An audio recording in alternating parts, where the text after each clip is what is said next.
কোনো ছেলে যদি বলে যে হুজুর আমার বয়স 17, আমার বয়স 16, আমার বয়স 15, কিন্তু বিয়ে না করার কারণে আমি নিয়মিত জেনাহে লিপ্ত হচ্ছে, আমি জেনা থেকে বাঁচতে চাই, আমি জেনা থেকে বাঁচতে চাই, জন্য ক্যারিয়ারের সাথে বিয়ের সম্পর্ক নাই।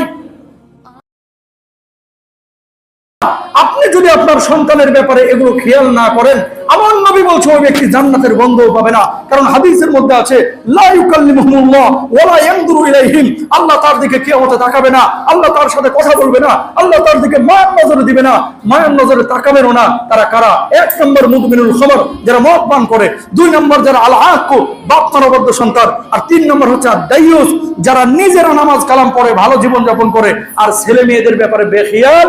বউ কার সাথে যাচ্ছে, মেয়ে কার সাথে যাচ্ছে, ছেলে কার সাথে চিপাচাপাই ঢুকতেছে, পার্কের মধ্যে মাগরিবের পরে কেউ বসে বসে আড্ডাবাজি করতেছে, আপনি হাজী সাহেব এখানে বসে নামাজ পড়তেছেন, আপনার কোনো থোড়াও কেয়ার নাই।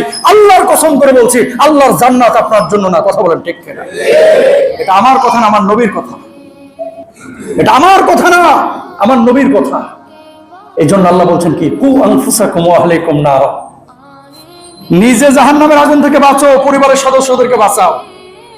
আমি জানি না বিয়ে হয়েছে কি হয় নাই, গণমাধ্যমে দেখলাম যে একজন নারী সে দিনী জীবন যাপন করছে, একসময় হয়তো বা গায়ক ছিল, শিল্পী ছিল, অথবা মডেল ছিল। এখন এটা নিয়ে পুরো বামপাড়ায় আগুন জ্বলে গেছে, এত সমালোচনা যে রাষ্ট্রকে এগুলো দেখতেছে না। দেখেন, যখন শরীয়তের বিপক্ষে আপনি অবস্থান নেবেন, আপনি যেই দলেরই হন, যেই মতেরই হন, কোরআনের আইনের বিপক্ষে যখন আপনি অবস্থান নেবেন, এখানে মুসলিম হিসেবে আপনার প্রতিবাদ করা, মুসলিম হিসেবে সেখানে সচেতনতা তৈরি করা আপনার আমার ইমানি দায়িত্ব। কথা বলেন ঠিক কিনা? সুতরাং কোনো মেয়ে কোনো ছেলে যদি বলে যে হুজুর আমার বয়স 17, আমার বয়স 16, আমার বয়স 15, কিন্তু বিয়ে না করার কারণে আমি নিয়মিত জেনাহে লিপ্ত হচ্ছে, আমি জেনা থেকে বাঁচতে চাই, আমি জেনা থেকে বাঁচতে চাই। As father, as teacher, as friend, আপনার ওখানে উচিত হচ্ছে তাকে উৎসাহিত করা যে অ্যাটলিস্ট তুমি বৈধ সম্পর্ক স্থাপন করে জেনা ব্যভিচার থেকে বেঁচে থাকো। কথা বলেন ঠিক কিনা? তো কেউ যদি এটা বলে সে তো হিতাকাঙ্ক্ষী। এখন আমার যৌবনের অবস্থা কি, আমার ফাইন্যান্সিয়াল অবস্থা কি, এটা তো আমি বুঝবো, আমার ছেলে বুঝবে, আমার মেয়ে বুঝবে। রাষ্ট্র আইন তৈরি করে দিতে পারে, কিন্তু এই যে রাতের আধারের এই পাপগুলো তো রাষ্ট্র নিয়ন্ত্রণ করতে পারে না। এটার জন্য নিয়ন্ত্রণ করতে হবে আপনাকে। আপনি অভিভাবক, এই দায়িত্ব কিন্তু আপনারও। সুতরাং এই কথা যদি কেউ বলে যে হুজুর এই বয়সে একটু একটু করে, আপনি দায়ুস। একটু জোরে সোরে বলেন নাউজুবিল্লাহ। আর একবার বলেন নাউজুবিল্লাহ। পারিবারিক ব্যবস্থাটা না থাকলে আপনি টিকতে পারতেন না, মুরব্বি, আপনি বাঁচতেই পারতেন না। ইউরোপিয়ানরা এখন কি করে জানেন?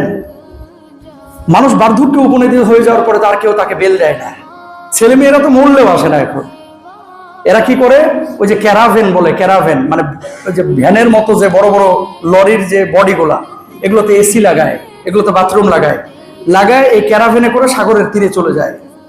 কেন যায়? এখানে 5 বছর থাকে সুইজারল্যান্ডে, 2 বছর থাকে স্পেনে, 3 বছর থাকে অন্যান্য দেশে। সে এই সাগরের কিনারায় এই ক্যারাভেন গুলোতে গিয়ে মৃত্যুর জন্য অপেক্ষা করে। কারণ ছেলে নাই, মেয়ে নাই, নাতি নাতনি নাই, সময়টা কাটবে কিভাবে? সেখান থেকে আল্লাহ তাআলা আপনাকে আমাকে ইসলাম দিয়েছে, ইসলামের সৌন্দর্য দিয়েছে। আপনি আমি কপালওয়ালা বলে আল্লাহ তাআলা এত সুন্দর একটা সমাজ ব্যবস্থা দিয়েছে। জোরে বলেন সুবহানাল্লাহ। এই জন্য কেউ যদি পারিবারিক ব্যবস্থার ব্যাপারে, এখনকার কিছু ছেলে এবং মেয়েরা ঢাকা সিটির ভিতরেও এবং রাজশাহীতেও হয়তো বা চিপাচাপাই থাকতে পারে, যারা বিয়ে শাদীর বিপক্ষে অবস্থান নিয়ে লিভ টুগেদার করতেছে, বাসা ভাড়া নিয়েছে স্বামী স্ত্রী বলে, বিশ্ববিদ্যালয়ে পড়ে, কলেজে পড়ে, অথবা চাকরি বাকরি করে, বাসা ভাড়া নিয়েছে স্বামী স্ত্রীর ব্যাপারে বলে, আসলে স্বামী স্ত্রী না। যদি ধরতে পারেন এরকম, আল্লাহর কসম করে বলছে, আপনার বাড়িতে জেনা হোক, হারাম কাজ হোক, এই অবৈধ রিলেশনশিপ আপনার বাড়িতে বাস্তবায়িত হোক, এটা আপনি চাইবেন না। আপনার বাড়ির উপর আল্লাহ না চাক, আল্লাহ না দেখ, আপনার উপর বাড়ির উপরে গজব আসতে পারে। কথা বলেন না? আপনি কি চাইবেন যে আপনার বাড়িটা জেনা রাখা হোক? আপনি চাইবেন যে গাঁজাখোররা আপনার বাড়িতে এসে গাঁজা খাক? না, আপনি মুসলিম, আপনি ওখানে প্রতিরোধ করবেন। এলাকায় গান বাজনা আপনারা অনেকে জোরে চালান, অনেকে বাজান, অনেকেই আছেন। একটাবার খেয়াল করেন না যে পাশের মুরব্বীটা তাহাজ্জুদ পড়তে পারে, পাশের মুরব্বীটা অসুস্থ। শুধু গান বাজনা না, ওয়াজের ক্ষেত্রেও বলতেছি, আপনাকে ইসলাম এটা বলে নাই যে ওয়াজ শুনবে না, আপনি জোর করে চুঙ্গা মার্কা মাইক নিয়ে যে আর গেটের সামনে বসায় দিচ্ছেন। এটা ইসলাম বলে নাই। আপনি মাহফিল করতেছেন, আপনার গন্ডির মধ্যে মাইক রাখেন। আপনার গান শুনতে যদি এত মজা লাগে, তো আপনি হেডফোন লাগিয়ে শুনেন না, আপনি আপনার ঘরের মধ্যে শুনেন, আল্লাহর কাছে আপনি জবাব দিবেন। নিজে এমন ভাবে সাউন্ড বক্স বাজাচ্ছেন, ওই ছেলেটা পরীক্ষা পড়তে পারতেছে না, এই মুরব্বীটা ঘুমাইতে পারতেছে না। মনে রাখবেন, এই যে মুসলমানদেরকে এভাবে কষ্ট দেওয়া, প্রতিবেশীকে কষ্ট দেওয়া, এটা আল্লাহ রাসূল সাল্লাল্লাহু আলাইহি ওয়াসাল্লাম বলেছেন, সে আমার লা ইউমিনু আহাদুকুম, পূর্ণাঙ্গ ঈমানদার কখনোই হতে পারবে না যার থেকে তার প্রতিবেশী নিরাপদ না, যার থেকে তার প্রতিবেশী নিরাপদ না। নাউযুবিল্লাহ বলেন। এই জন্য কোন হারাম কাজকে আমরা সমর্থন করব না, হারামের সাথে আমরা জড়াবো না ইনশাআল্লাহ। যুবক যারা আছেন এবং অভিভাবক যারা আছেন, তাহলে আপনারা বুঝতে পারলেন বিয়েটা একটা ইবাদত। এখন ছেলে মেয়েকে যখন বিয়ে করাবেন কিছু মূলনীতি আছে, একজনের পক্ষ থেকে প্রস্তাব যাবে, আরেকজনের পক্ষ থেকে গৃহীত হবে। বিয়ের ক্ষেত্রে ছেলে এবং মেয়েরা কয়েকটা জিনিস দেখতে হবে। পরিবার ব্যবস্থা কিন্তু রাজশাহীর অবস্থাও খারাপ, চিটাগাংয়ের অবস্থাও খারাপ, ঢাকার অবস্থাও খারাপ। কেন খারাপ এটা নিয়ে কিন্তু কেউ গবেষণা করতেছি না। আমরা মসজিদগুলোতে আমরা আলোচনা করি সুদ, ঘুষ, জেনা, ব্যভিচার, ঠিক আছে। এর বাইরে অসংখ্য বিষয় আছে যেগুলো পারিবারিক কাউন্সেলিং করা জরুরি। এই বিষয়গুলো থেকে কিন্তু আমরা ভাই দূরে চলে এসেছি। আমরা এখন মেয়ে দেখতে গিয়ে, ছেলে দেখতে গিয়ে প্রথম প্রশ্নটা করি, ছেলে করে কি? যদি শুনছে বিসিএস ক্যাডার, সমস্যা নাই, দাঁত একটাও না থাকুক, কথা বলেন না কেন? যদি শুনছে সরকারি চাকরি, আর কোনো কথা নাই।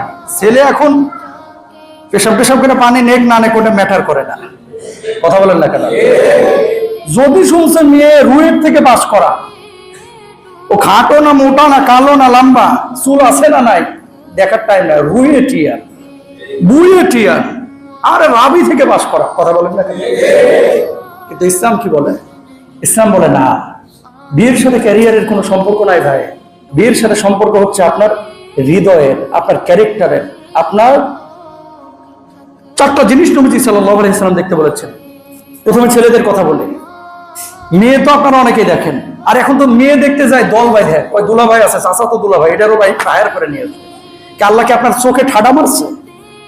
আপনি আপনার বউরা আপনি দেখতে পারেন না, আপনি নির্ধারণ করতে পারেন না, কেন আপনি দল বাইধে বউ দেখতে যাবেন? এটা বন্ধ করতে হবে ইনশাআল্লাহ বলেন। কোন দুলা ভাই, খালাতো ভাই, মামাতো ভাইকে বউ দেখার সময় নেওয়া যাবে? যাবে? ছেলেদের চারটা জিনিস দেখবেন। ওসমান রাদিয়াল্লাহু তাআলা আনহুর মধ্যে চারটা জিনিস ছিল দেখে আল্লাহর নবী সাল্লাল্লাহু আলাইহি সাল্লাম এক মেয়েকে না, দুই মেয়েকে তার হাতে তুলে দিয়েছিলেন। সুবহানাল্লাহ বলেন। এক মেয়ে মারা গেল, আর এক মেয়েকে নবীজি তার হাতে তুলে দিয়েছিলেন। কি গুণ ছিল? এক নম্বর ওসমান রাদিয়াল্লাহু তাআলা আনহু ছিলেন তিনি তাকওয়াবান। দুই নম্বর ওসমান ছিলেন সম্পদশালী। তিন নম্বর ওসমান ছিলেন লজ্জাশীল, লাজুক প্রকৃতির। চার নম্বর ওসমান ছিলেন দায়িত্ববান পুরুষ। পুরুষের এই চারটা জিনিস দেখে বিয়ে করতে বলা হয়েছে। মেয়ের বাবারা, অভিভাবকরা যারা আছেন, এই চারটা জিনিস বিয়ে করার ক্ষেত্রে দেখে নেবেন। সম্পদ আছে কিনা এটা দেখতে বলা হয়েছে, তার ক্যারিয়ার দেখতে বলা হয় নাই, কোন বিশ্ববিদ্যালয়ে পড়ছে। মনে রাখবেন, রাজশাহী কলেজে পড়েও অনেকে বিসিএস ক্যাডার আছে, আল্লাহওয়ালা মানুষ আছে, এখন ভালো পয়সা কামাচ্ছে এবং এখানে কোটিপতিও আছে। আর রাজশাহী বিশ্ববিদ্যালয় থেকে আইনে পড়ে গাঁজাখোর আছে, এই এলাকায় আমার পরিচিত। নাউজুবিল্লাহ বলবেন না? এই জন্য ক্যারিয়ারের সাথে বিয়ের সম্পর্ক নাই। আমি মুস্তাফিজুর রহমানী হুজুর মানুষ, লন্ডন টাইনে ধরে এখানে থাকেন, বাংলাদেশ টাইনে ধরে এখানে থাকেন। আমার ভাল লাগে বাংলাদেশ, আলহামদুলিল্লাহ। এই জন্য মায়ের টানে, মাটির টানে আমি বারবার ফিরে আসি। কেন আসি? দ্বীনের কারণে, ঈমানের কারণে, ইসলামের কারণে। আপনি যখন দ্বীনের জন্য নিজেকে ওইভাবে প্রিপারেশন নেবেন, তৈরি করবেন, আল্লাহ তাআলা আপনার জন্য এর চেয়ে তো বেটার কিছু ব্যবস্থা করে দেবেন। সুবহানাল্লাহ বলেন। তাহলে মেয়ের বাবারা চার জিনিস ছেলেদের দেখবেন, শুধু টাকা পয়সা না। এমন ছেলে চুজ করেছেন যে ছেলেটা বছরে ঈদের নামাজও পড়ে না, এটা আবার নাউজুবিল্লাহ আসতে কইতেছে। এরকম আছে না অনেকে, ঈদের নামাজও পড়ে না। এখন আপনি ধরবেন কিভাবে? ধরবেন হুজুরে জিজ্ঞেস এসে যে চৌধুরী সাহেবের মেয়ের সাথে ছেলেটার বিয়ে দিব, হুজুর এটা মসজিদে নামাজ পড়ে কিনা? হুজুর হ্যাঁ পড়ে তো। হুজুর 5 ওয়াক্ত নেই, 2 ঈদের নামাজ ছাড়া আর কোনো নামাজই পড়ে না। এই ছেলের সাথে বিয়ে শাদী দেওয়া যাবে না। কেন দেওয়া যাবে না? শুনেন, যে আল্লাহর সাথে গাদ্দারি বেঈমানি করতে পারে, নামাজ না পড়া হচ্ছে আল্লাহর হক নষ্ট করা। কার হক? আরেকটু জোরে বলেন, কার হক? নামাজ না পড়া হচ্ছে আল্লাহর হক নষ্ট করা। যেই ছেলেটা আল্লাহর হক নষ্ট করতে পারে, সেই ছেলেটা আপনার মেয়ের হক নষ্ট করতে সময় নেবে না। কথা বোঝাতে পেরেছে? যেই মেয়েটা আল্লাহর হক নষ্ট করে, সেই মেয়েটা আপনার ছেলের হক আর শ্বশুর শাশুড়ির হক নষ্ট করতে সময় নেবে না। কথাগুলো দামি কথা, একটু লিখে নিয়েন কলিজার মধ্যে। যদি মানেন সুখ পাবেন, না মানলে সুখ পাবেন না। মনে রাখবেন, পৃথিবীতে আবারও বলি, সুখের মূল জায়গা হচ্ছে পরিবার। পরিবার ঠিক, আপনি সুখী। পরিবার ঠিক নাই, যত বড় বিসিএস ক্যাডারই হোক, ওই চেয়ারে বসে বসে ঝিমাইবেন, খালি সুখ পাইবেন না, ঠিক না? তো আম গাছ লাগাইছেন, আম থেকে আমি বাইর হবে গাছ থেকে। তেঁতুল গাছ লাগাইছেন, তেঁতুলি বাইর হবে। তেঁতুল গাছ থেকে যেমন আম আশা করা যায় না, দিনহীন বিসিএস ক্যাডার অথবা পুলিশ অথবা ডাক্তার